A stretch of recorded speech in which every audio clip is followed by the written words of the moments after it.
Professional and ethical compliance codes for behavioral analysis states that Compliance Code 3.0 using ABA techniques would be unethical to implement ABA strategies without proper training.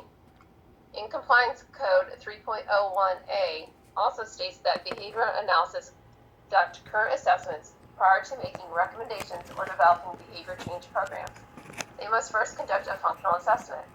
Many teachers and staff may not be up to date on current assessments and cannot be expected to conduct a functional assessment without proper training.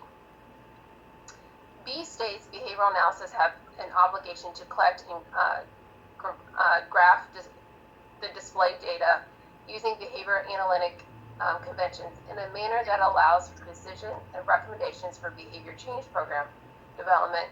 Is this truly possible for teachers and staff to implement correctly for all students that may need Tier 2 or Tier 3 interventions? There is more to training than just the intervention in the classroom or school-wide. There are direct observations, data collection, graphing, functional assessments that are also components of implementing ABA techniques correctly. According to Sergey and Horner, it was stated that keeping a record of behavioral incidents of minor and major rule violations is critical. When establishing a PBS model within a school, it is important to construct a list of rule-violating behaviors for staff, teachers, and students. However, this can be open to interpretation if they are not written in an observable and measurable way. This leaves behaviors open to interpretation by staff, teachers, and students. The lines can be blurred on what a violation behavior and what leads to an office referral. Are office referrals truly demonstrating accurate data? Teachers, administrators, and support staff are also focusing on instruction and the curriculum. They do not have the time to document everything while they are teaching. There are already huge constraints in the classroom. It would be unethical to all parties involved to not fully be able to document all violations. In regards to data collection, according to the Professional and Ethical Compliance Code, Compliance Code 2.11 pertains to documentation of professional and scientific work. In short, the code states that the behavior analyst will document their professional and scientific work as a means to facilitate the provision of services to the client by themselves or other professionals. How is the data collected? Is it being collected with accuracy? Are teachers able to collect data during direct observation? How is inter-observer agreement being conducted? Who is following the data collection and intervention data is being implemented and collected correctly and is effective? These are all questions that need to be addressed.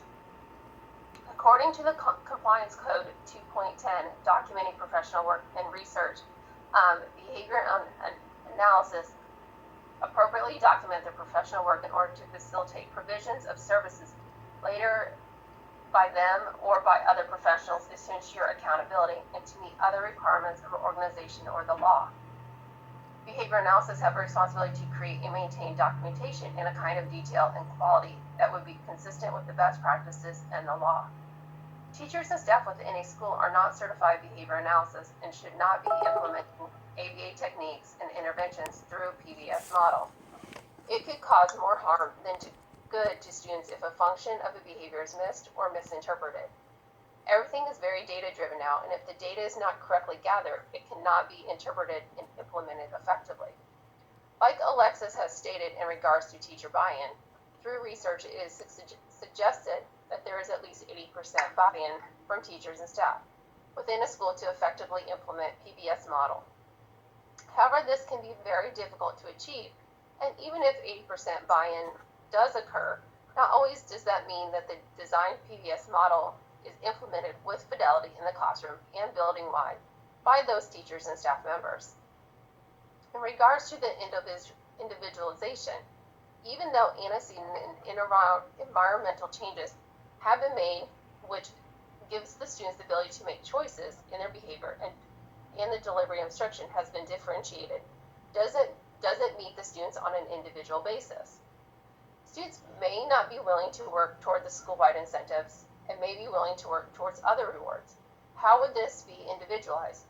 It would be unethical to expect all students to perform the same, even though there are 3 different tiers for intervention.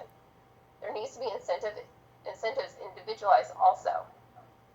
School personnel cannot be expected to address those needs within the multiple students Within a school wherein ABA services, a BCBA works with individual clients based on the needs of that client. Darlene, in regards to accountability measures, I would have to disagree with you. Within the PBIS framework, expectations are clearly outlined to the students. Definitions and student-friendly terms and examples are stated. The team outlines ways to teach each expectation within settings. This is implemented through the use of social skills lessons plans, which may follow this format. State the rule, give a definition, use a model to show the behavior, allow students to role play or engage in an activity that practices an expectation, and assess students' fluency. For example, appropriate bus conduct may be stay seated while the bus is moving, keep your body and belongings inside the bus, or cafeteria expectations may include phrases like keep food on your plate or in your mouth, or keep food in the cafeteria.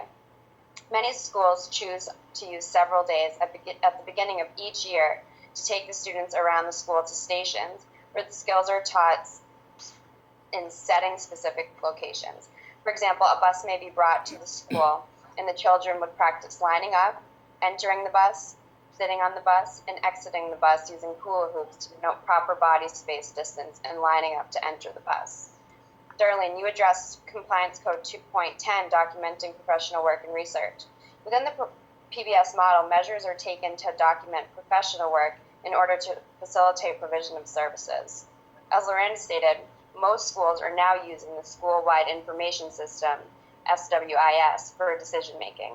Research tells us educators can make more effective and efficient decisions when they have the right data in the right form at the right time. SWIS addresses the needs of students in all three tiers.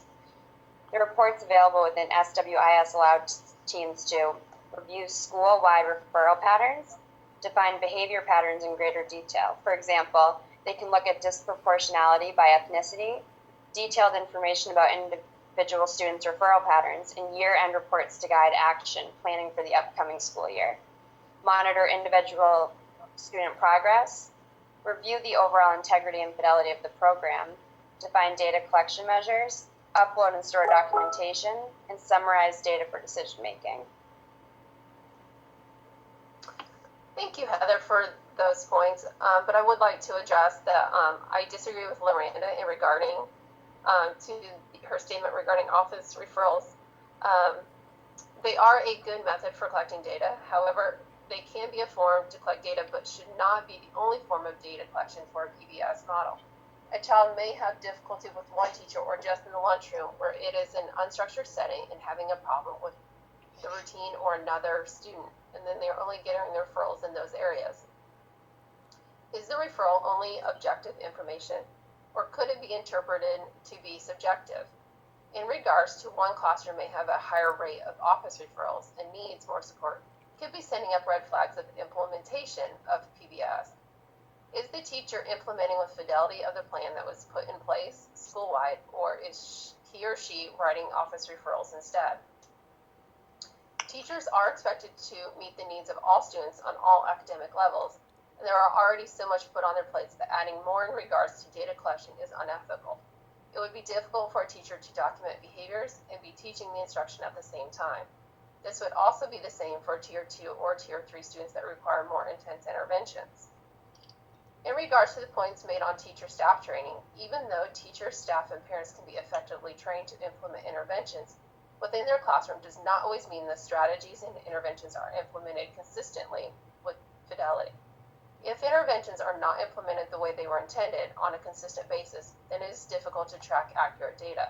This is an important and critical trait in the field of ABA. Okay, so in conclusion, PBS is a model that can be integrated school-wide. This model also includes parents in the implementation of the model, as well as in celebrating individual student and school-wide success. Furthermore, research completed by Horner in 2012 proves that PBS can implement techniques with high fidelity. Research also shows that teachers can be trained to implement PBS and ABA techniques effectively and efficiently. PBS framework also offers intervention that can be individualized to meet the needs of students, including primary, secondary, and tertiary interventions. Lastly, data is collected on student performance and is discussed in meetings to determine trends. This information is then shared with the school to outline areas of success as well as areas that need to improve. All of these points further highlight the successes that are available to schools if they choose to implement positive behavior supports. The model effectively reduces behaviors while bringing the school together as a team and as a vital part of the community in which it exists. Overall, implementing ABA principles into the school system can be a challenge. Like Darlene mentioned, teachers, staff, and parents can be effectively trained to implement interventions within their classroom, does not always mean that these strategies and intervention are implemented consistently with fidelity. This is a critical component of ABA because of the data collection shows the student is succeeding successfully. There are many ethical compliance code violations that can come into play when trying to incorporate the ABA techniques within PBS. Thank you, and that concludes our debate.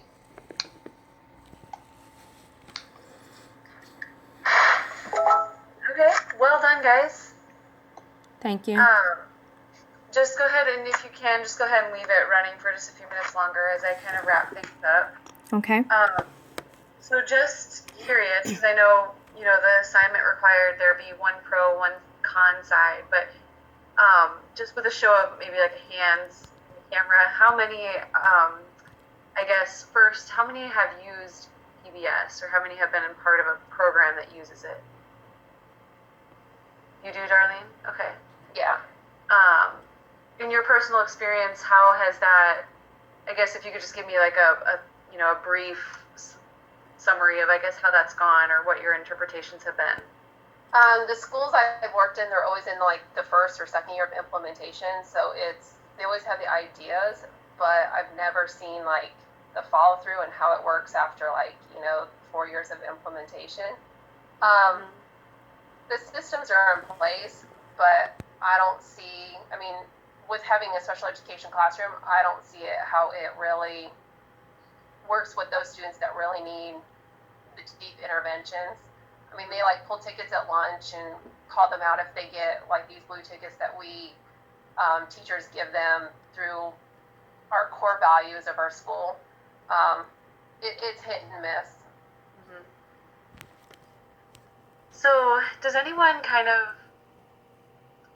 see, I guess, the biggest issue with PBS, or let me see if I can get you to this. If anyone could say, or if any of you could guess, what do you think the biggest problem or the biggest issue or confusing part of PBS is? Anyone know?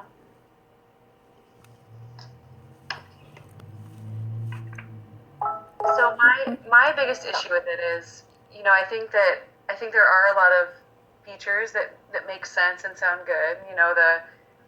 The fact that they try and market that approach as being something very similar to behavior analysis. So look, they take all the good things out of behavior analysis. We do data collection, we do this, we try really hard to get teacher buy-in.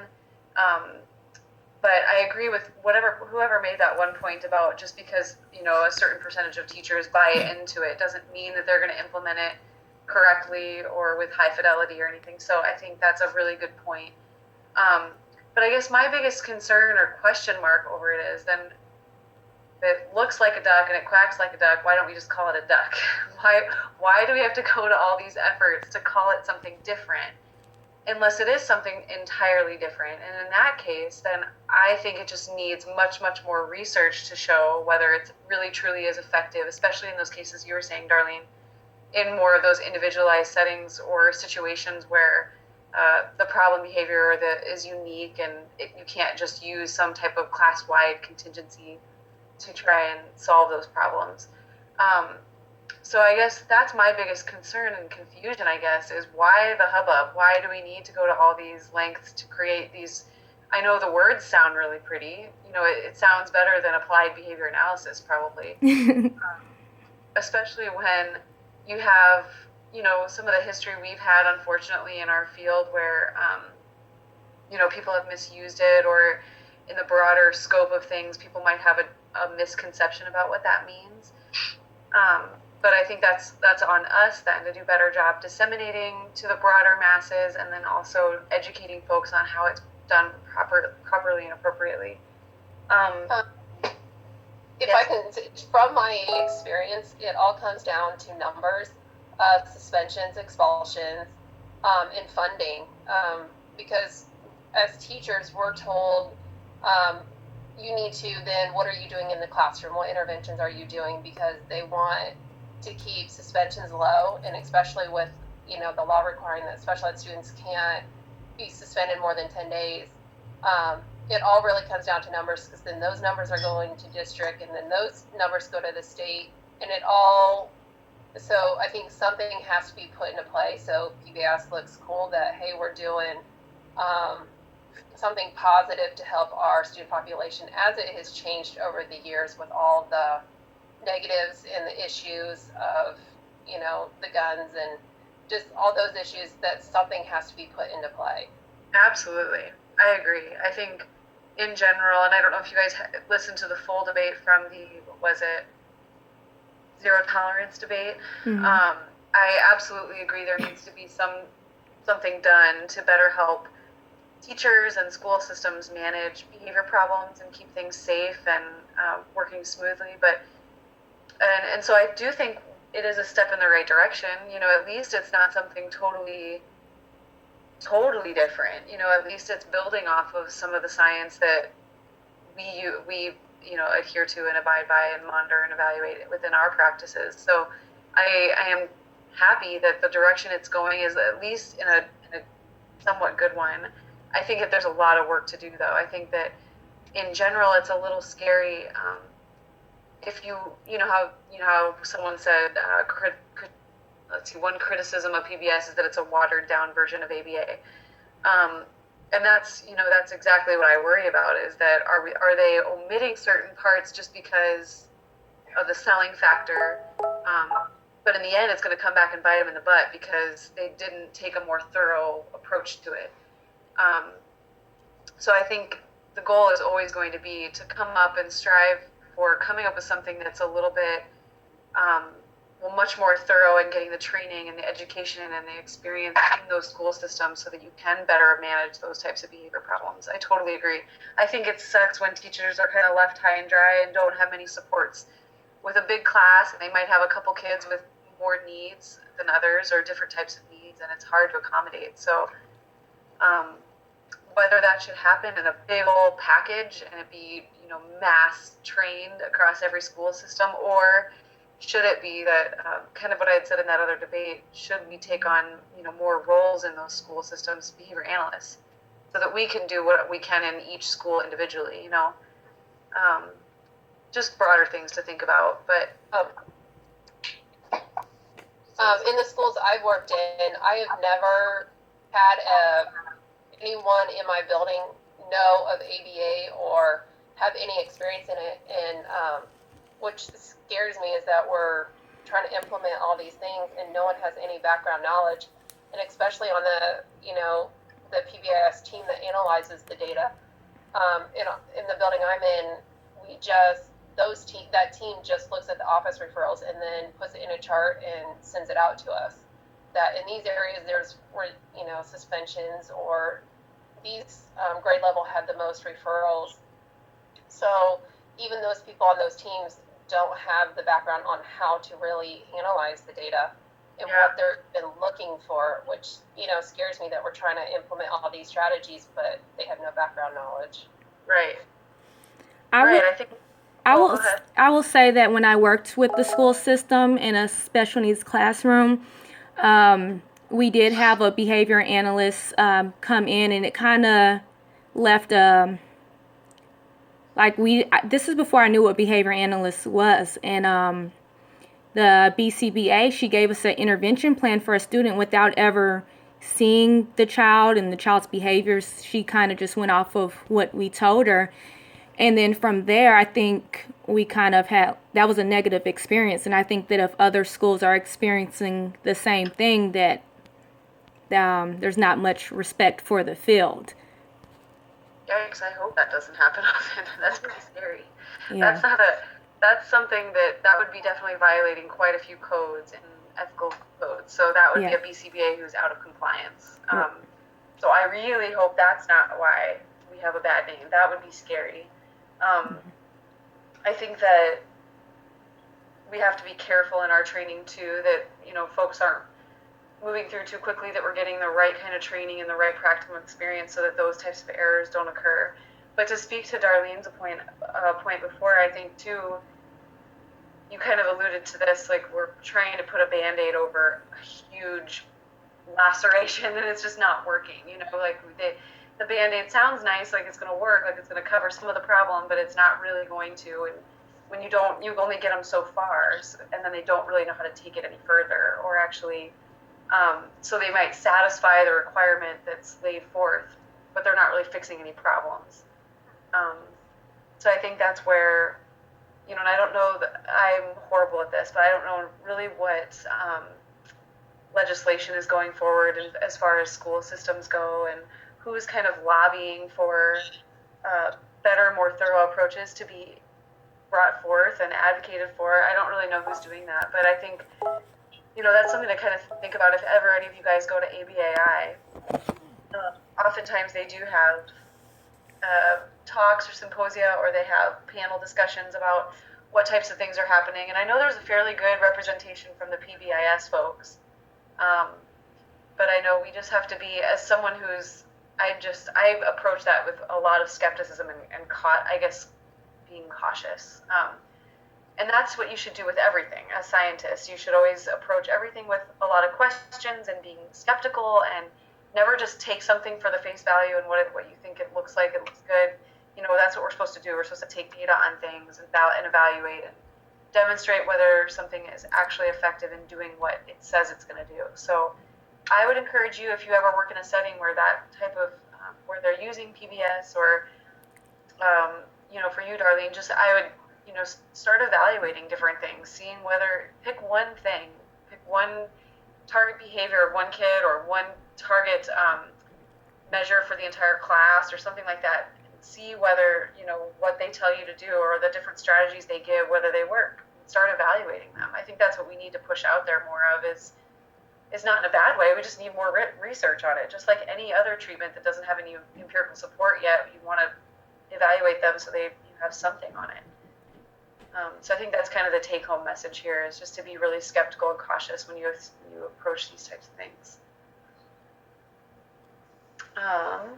Does anyone have any other questions or follow-up comments or anything else? No. I thought you guys did a nice job covering everything, and it sounded good. I think these debates are kind of fun because I always want to know how many of you are actually on the pro or actually on the con side, because you're doing a nice job representing both sides, but it can be challenging. One message I've given to the other groups is, and I think you guys did a pretty good job on this. I'll have to look closely again at the paper, but whenever you're faced with this challenge to kind of, and this could be, so you know, something like this where you might have to defend what you're doing to someone else. So there's two big things. One, you want to always be professional and appropriate and do your research behind it. But the second part is to really, represent it in an accurate manner. So for this, I had, you know, there might be some situations where it could be easy to be like, well, you know, this is bad because of this, that, but it's not really backed by anything. You want to make sure you're always giving arguments that actually have data behind it, and you're not just kind of creating some fake argument. But I thought you guys did a really good job to do that, but just something to keep in mind if you're ever having to defend something you're doing, just to always do your homework and really research thoroughly before you, dive into something where you might have to defend your work. But yeah, I think that's all I have. Unless there's anything else, I think we're probably pretty good. Okay. Wonderful. Thank you. Thanks. Yep. Nice job, guys. And you can probably stop the video, and then